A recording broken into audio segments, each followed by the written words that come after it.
पिछले एपिसोड में हमने देखा था कि मिंगू और शियाहान नाम के दो बंदे थे जिन्होंने चेनमिंग के जुनलोंग सेट के ऊपर हमला कर दिया था और उस सेट को उसने काफी हद तक के बर्बाद कर दिया होता है। साथ ही साथ चेनमिंग को ये भी खबर मिली थी कि उन दोनों ने लिंगर को भी उठा लिया है और उन्होंने उसके साथ गलत हरकत करने की भी कोशिश की थी, जिस वजह से चेनमिंग का दिमाग बौखला जाता है कि आखिर वो दोनों है कौन। जहाँ पर भी मुझे वो दिखेंगे ना, मैं उनकी जान ले लूंगा। आखिर उन्होंने हिम्मत कैसे की जो मुझसे पंगा लेने के लिए पहुंच गए। थोड़ी बहुत तलाशी लेने के बाद उसको पता चल जाता है कि वो बंदे कौन थे जिन्होंने हमला किया और वो अभी उसको कहाँ मिलेंगे। तो चेनमिंग अपने सेट की जिम्मेदारी अपने सेट के बाकी मेंबर के ऊपर देकर चला जाता है ताकि उन दोनों को यहाँ पर मार कर रिटर्न आ सके, ताकि कोई भी उसके बाद जुनलोंग सेट के ऊपर आग उठाने की भी कोशिश ना करे। जिसके बाद यहाँ से ये एपिसोड शुरू होता है। तो इस एपिसोड की शुरुआत में वो डिटेक्टिव लड़की जो थी वो शियाहान और मिंगू के ऊपर नजर रखे हुए होती है कि आखिर ये लोग जाते कहाँ हैं और करते कहाँ हैं। वो जैसे ही दोनों बंदे भाग रहे थे उनको सामने एक फूल दिखाई देता है जिसके ऊपर देखकर ऐसा लग रहा था कि कोई अंदर छुप कर बैठा हुआ है। तो शियाहान और मिंगू कहने लग जाते कि आए हैं, लगता है कि लिंगर यहाँ जाकर छुपी हुई है। अभी तक कि हमारा जोश ठंडा नहीं हुआ है, हम चाहते हैं उस फूल के अंदर से उसको निकालेंगे और फूल की कली की तरह उसको निचोड़ जाएंगे। लिंगर कहाँ तक के बचकर भागोगी, कभी ना कभी तो हमारे हाथों में आओगी ना। और देखो तुम यहाँ पर हमें मिल ही गई। तो जैसे ये लोग यहाँ पर उस फ्लावर के पास जाते हैं और उसको तोड़कर लिंगर को बाहर निकालने की कोशिश करते हैं कि उनको पता चलता है कि अंदर तो लिंगर है ही नहीं,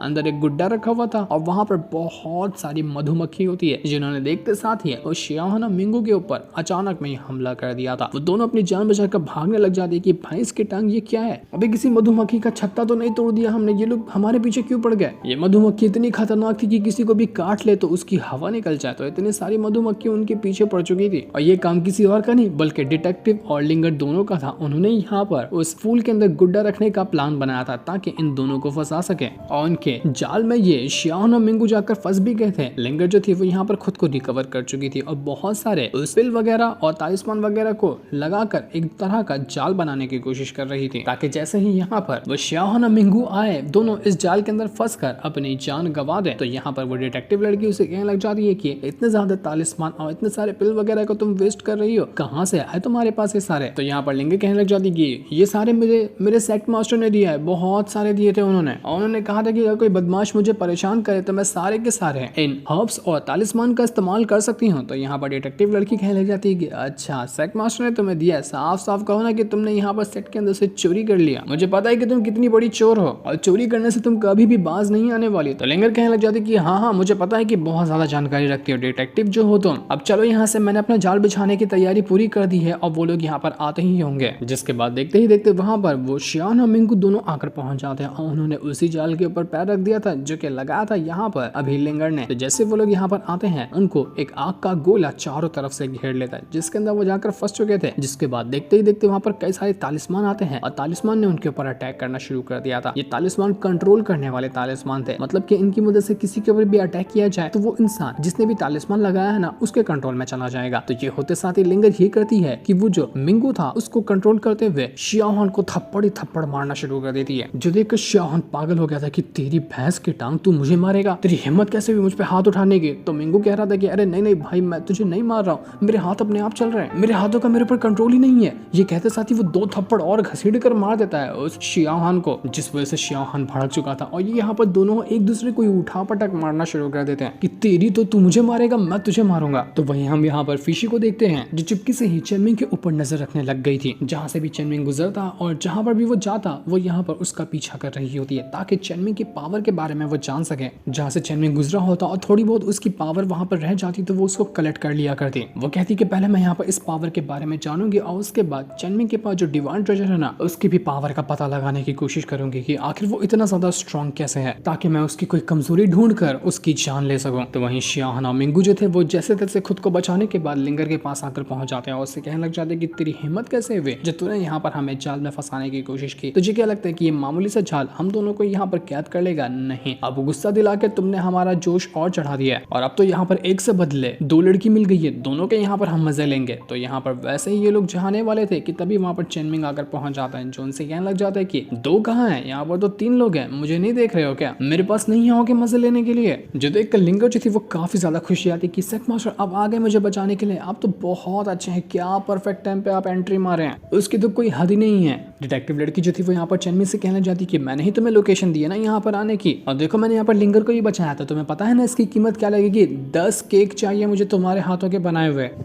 तो वहीं शियाहना मिंगू जो थे वो यहाँ पर चेमिंग को देख के कहना चाहते कि अबे तू है कौन और तेरी हिम्मत कैसे हुई यहाँ पर आकर हमारे काम में टांग घुसाने की, छोड़ूंगा नहीं मैं तुझे। लेकिन वो लोग यहाँ पर अपना सेंटेंस पूरे ही क्या कर पाते कि इससे पहले चेमिंग एक हल्का सा अटैक देकर क्या मारता है कि दोनों की वाट लग चुकी थी, दोनों दूर जाकर फेंका जाते हैं और उनका अंचर पंचर ढीला हो गया था। तो वहीं कियान जो थी वो यहाँ पर चेमिंग को देखकर कहने लग जाती कि चेमिंग ज्यादा ही तुम्हें जोश चढ़ गया, तुम यहाँ पर डिवाइन ट्रेजर की पावर का ना इस्तेमाल करते हुए अपनी कल्टीवेशन पावर का इस्तेमाल करके इन दोनों को सबक सिखाने की कोशिश कर रहे हो। देखो गुस्से में आकर तो तुमने मुझे इग्नोर ही कर दिया, लेकिन मैं ऐसे इग्नोर नहीं बैठूंगी, मैं भी तुम्हारी हेल्प करूंगी। तो वो यहाँ पर अपनी पावर का इस्तेमाल करते हुए एक प्रोटेक्शन बैरियर क्रिएट कर देती है ताकि अब चेनमिंग जितना चाहे उन दोनों को मार सकता है, उनको सबक सिखा सकता है और ये दोनों यहाँ से बाहर ही नहीं भाग पाएंगे। उस बैरियर के अंदर ये दोनों जाकर ट्रैप हो चुके थे। वो दोनों यहाँ पर अपनी पावर का इस्तेमाल करते हुए खुद को बचाने की कोशिश करते हैं और चेनमिंग के ऊपर अटैक करने की कोशिश करते हैं, लेकिन उनकी पावर एक्टिवेट ही नहीं हो रही थी। वो कहते हैं कि हमारी पावर को क्या हो गया, हमारी पावर एक्टिवेट क्यों नहीं हो रही, ये क्या हो रहा है हमारे साथ। तो चेनमिंग कहना चाहता है कि एक्टिवेट नहीं हो रही, ये कहो ना कि तुम्हारे पास कोई पावर ही नहीं है, जब पावर होती तब वो जाकर एक्टिवेट होती ना। तो वो दोनों कहना चाहते कि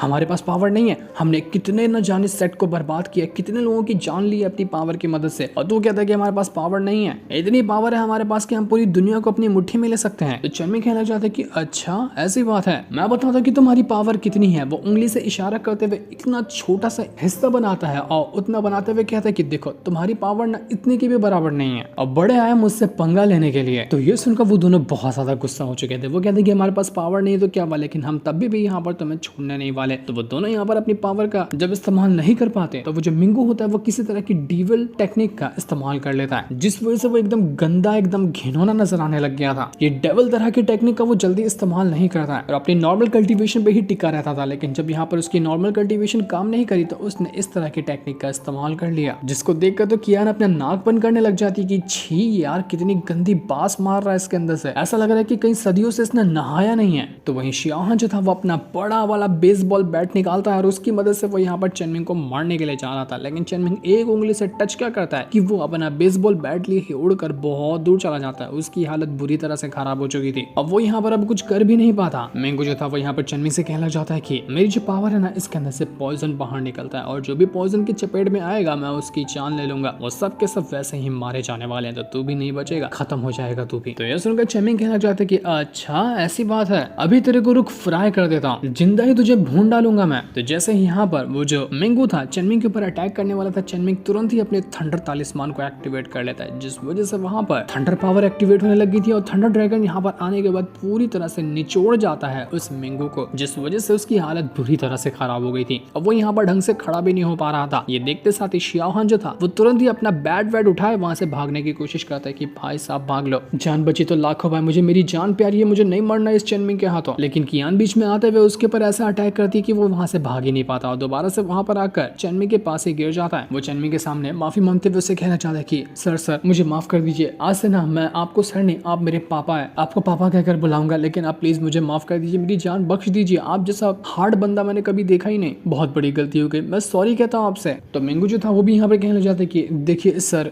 हमारी कोई गलती नहीं है, हम तो सिर्फ भाड़े के टट्टू हैं जिनका हमारे बॉस इस्तेमाल करते हैं, हमारे बॉस ही हमें ऑर्डर देते हैं कि जाओ इस सेट को बर्बाद करो, यहाँ जाकर वो सारे काम करो, इसलिए हम उनके कहने पे ऐसा करते हैं, इसलिए हमें माफ कर दीजिए। मैं आपको हमारे बॉस का जितना भी सीक्रेट ठिकाना है ना सबकी लोकेशन देने को तैयार हूँ। वो चेनमिंग को यहाँ पर एक मैप भी देता है जिसमें इन दोनों के बॉस के हर ठिकाने और उसकी जानकारी लिखी हुई थी। वो दोनों कहना चाहते कि सर प्लीज हमें माफ कर दीजिए, हमसे बहुत बड़ी गलती हो गई, हम आपकी नजरों में जिंदगी में कभी नहीं आएंगे, चाहे अगले 10 जन्म भी क्यों ना ले ले, आपसे मिलने कभी नहीं आएंगे, इसलिए हमें माफ कर दीजिए। लेकिन ये सुनते साथ ही चेनमिंग जो था वो तुरंत ही अपनी स्वॉर्ड का इस्तेमाल करते हुए वो जो मिंगू होता है उसके दोनों हाथों को ही काट डालता है। जो देखकर मिंगू कहने लग गया था कि मैंने तो तुमसे माफी मांगी थी ना, तुम्हारे सामने सरेंडर किया था, तब भी तुमने मेरा हाथ क्यों काटा, ये करके तुमने बिल्कुल भी अच्छा नहीं किया। तो चेनमिंग कहना चाहते कि तेरा हाथ इतना गंदा दिख रहा है ना कि मुझे उल्टी जैसा फील हो रहा है, इतनी घिनौनी चीज मैं अपनी आंखों के सामने देख नहीं पा रहा था, इसलिए मैंने तेरे दोनों हाथ काट दिए। तो यहाँ पर वो शियाहान जो था वो कहने लग जाता है कि देखो मेरे हाथ तो साफ है ना, मेरे हाथ तो एकदम चिकने हैं, मेरी कोई गलती नहीं है, तो तुम मुझे यहाँ पर माफ कर दो और मैं यहाँ से जाता हूँ। लेकिन चेनमिंग बहुत ज्यादा गुस्से में था, वो तुरंत यहाँ पर अपनी स्वॉर्ड का इस्तेमाल करते हुए उसका सीधा गला ही काट कर उसको अलग कर देता और उससे कहने लग जाता है कि तेरी आवाज मुझे पसंद नहीं आई, इसलिए मैंने तेरा गला काट कर तुझे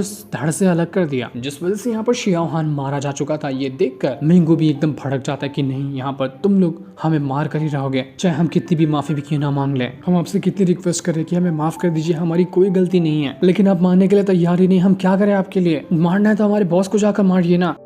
लेकिन चेनमिंग यहाँ पर गुस्से में वो जो मिंगू था उसका पैर भी काट देता है कि ले भाई तेरा पैर भी काट दिया। अब जितनी बचकानी से तेरी पावर थी ना उतना ही बचकाना तू भी हो गया है। अब लग रहा है ना बिल्कुल परफेक्ट कॉम्बिनेशन। जिसके बाद चेनमिंग जो था वो यहाँ पर अपनी पावर का इस्तेमाल करते हुए वो जो मिंगू होता है उसकी लाइफ पावर को निकाल लेता है ताकि आगे चलकर इस्तेमाल कर सके, क्योंकि वैसे भी इस मिंगू के पास जो पॉइजन की पावर थी वो कमाल की थी। तो चेनमिंग वहां पर उसकी ही पॉइजन की पावर का एक पिल बना चुका था जो हो सकता है कि कभी आगे चलकर उसके किसी काम आ सकती है। इसके बाद चेनमिंग पूरे गुस्से के साथ एकदम घसीट कर उसको लात क्या मारता है कि हवा में जाकर वो मिंगू जो था ब्लास्ट होते हुए खत्म हो गया था। फुटबॉल बनाकर फोड़ दिया चेनमिंग ने इसको। तो जो देखकर डिटेक्टिव और लिंगर जो थी वो दोनों काफी ज्यादा खुश हो जाते कि यार कमाल ही कर दिया चेनमिंग ने यहाँ पर, बिल्कुल हमारे सेक्ट मास्टर जैसा कोई हार्डिच नहीं है। क्या कमाल के वो इंसान है, क्या इनका एटीट्यूड है, क्या इनकी पावर है। मजा ही आ गया ये चीज देखकर। कियान जो थी वो यहाँ पर उस शियाओहान और मिंगू को चेक करने के बाद चेनमिंग से कह रही थी कि चेनमिंग मुझे ऐसा लगता है ना कि कोई इनको पोजेस करके रखा हुआ था, एक ऐसा पैरासाइट वाला सिस्टम इनके अंदर डाल कर रखा था कि ये लोग बिल्कुल उन लोगों के कंट्रोल के अंदर है जो यहाँ पर इसके अंदर उस पैरासाइट को डाले हैं। हो सकता है कि जिस बॉस के बारे में ये लोग बात कर रहे थे ना वो बॉस ही होगा जिसने इन दोनों को अपने कंट्रोल में लेकर रखा हुआ था। मुझे ऐसा लगता है कि यहाँ पर सिर्फ ये दोनों ही नहीं होंगे, इस तरह के और भी कई सारे लोग होंगे जो यहाँ पर उस बॉस के कंट्रोल में होंगे। और जो भी इनका बॉस होगा ना, जहाँ तक कि मुझे लगता है कि वो कोई एक कल्टीवेटर है, वैसा कोई एलियन या कोई क्रिएचर नहीं होगा। जहाँ तक कि लग रहा है मुझे कि वो एक कल्टीवेटर ही होने वाला है। उसका शक जा रहा था फिशी के ऊपर कि हो सकता है फिशी ने यहाँ पर इन दोनों को अपने कंट्रोल में लिया होगा। तो चेनमिंग कहना जाता है कि नहीं, मुझे नहीं लगता कि फिशी इस तरह के काम कर सकती है क्योंकि उसके अंदर इतनी औकात नहीं कि वो यहाँ पर इन दोनों का भी पोजेस कर सके। तो वहीं वो डिटेक्टिव और लिंगर जो थी वो यहाँ पर चेनमिंग से कहना चाहते कि दो की जान लेकर तो यहाँ पर मजा ही आ गया। बहुत अच्छा किया आपने कि इनके ऊपर आपने कोई दया नहीं दिखाई और दोनों की जान ले ली। तो चेनमिंग कहना चाहता है कि अभी तो सिर्फ दो की जान ली है, लेकिन इससे मेरा मन नहीं भरा, अभी तो बहुत लोगों को मारना बाकी है, पूरा नरसंहार मचाने जा रहा हूँ। क्योंकि उसके पास मैप था ना, तो वो देखने जाएगी कि कौन किसका बॉस है और कौन कितने दुश्मन बचे फिर, ताकि सबकी लाशें बिछा सके वो, जिससे इनको दिखाते। साथ ही ये वाला एपिसोड यहीं पर एंड हो जाता है। Thanks for watching.